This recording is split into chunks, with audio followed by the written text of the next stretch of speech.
বন্ধুরা আজকে আবার একটি নতুন সবজি রেসিপি নিয়ে চলে এসেছি করলা রেসিপি। এর জন্য এখানে করলাগুলোকে এরকম করে পাতলা সাইজের কেটে নিয়েছি, আর এখানে একটা ছোট আলু নিয়েছি, সেগুলোকেও পিচ পিচ করে কেটে নিয়েছি। আর এখানে পেঁয়াজ নিয়েছি। এই সবজিটা বানাতে গিয়ে পেঁয়াজটা বেশি লাগবে। তাহলে চলুন রেসিপিটা শুরু করা যাক। এবার এই কড়াইয়ের মধ্যে দিয়ে দেবো সরিষার তেল।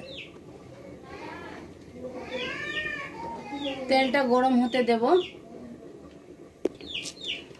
তেল গরম হয়ে গেছে, এবার এর মধ্যে দিয়ে দেবো পাঁচফোড়ন। এটিকে ভালো করে ভেজে নেব।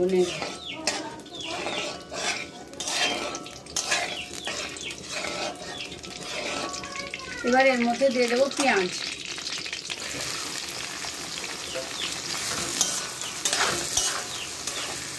পেঁয়াজটাকে ভালো করে ভেজে নেব।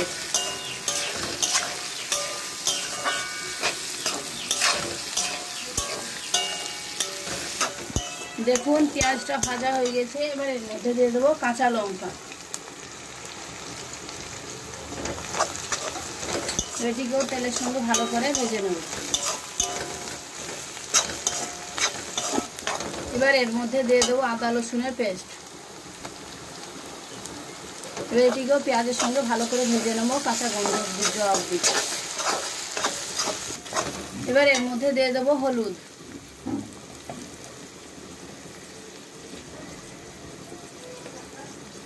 লবণ,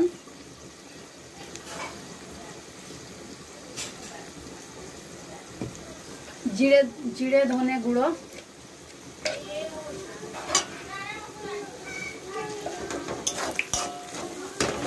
আর দিয়ে দেবো লাল লঙ্কা গুঁড়ো। এখানে কাঁচা লঙ্কা দেওয়া আছে, এর জন্য এখানে অল্প দিচ্ছি লাল লঙ্কার গুঁড়ো। ভালো করে মশলাটা কষিয়ে নেব।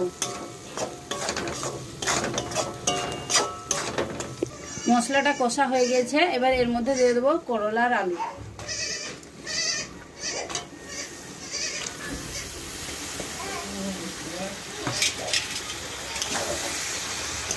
ভালো করে নেড়ে নেব।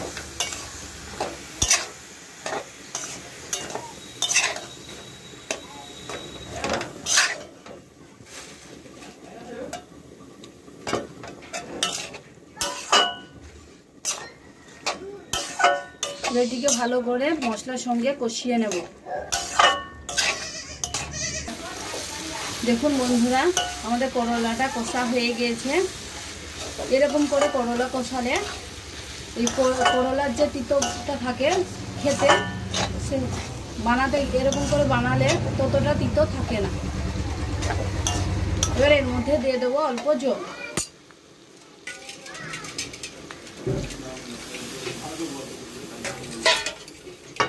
আর এটিকে ভালো করে নেড়ে নেব।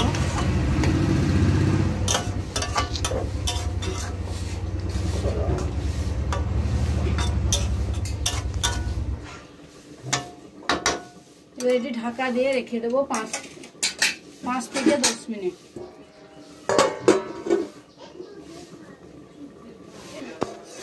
ফিরে এলাম 5 থেকে 10 মিনিট।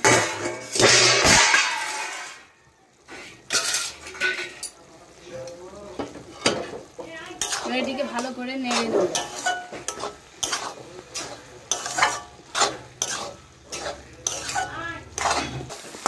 দেখুন বন্ধুরা, আমাদের করলা রান্নাটা হয়ে গেছে। এটিকে আমি প্রায় 10 মিনিটের মতো আবারও এরকম করে নেড়ে কষিয়ে নিয়েছি ঢাকা দেওয়া পরেও। এই রেসিপিটি রুটি, পরোটা, ভাত সবের সঙ্গে খেতে খুব ভালো লাগবে। আপনারা বাড়িতে ট্রাই করবেন আর কমেন্টে আমাকে জানাবেন কেমন হয়েছে। আর ভিডিওটিকে লাইক করবেন, আর অবশ্যই আমার চ্যানেলটিকে সাবস্ক্রাইব করবেন পরবর্তী ভিডিও দেখার জন্য। আজকের মতো এখানেই শেষ করছি। ধন্যবাদ।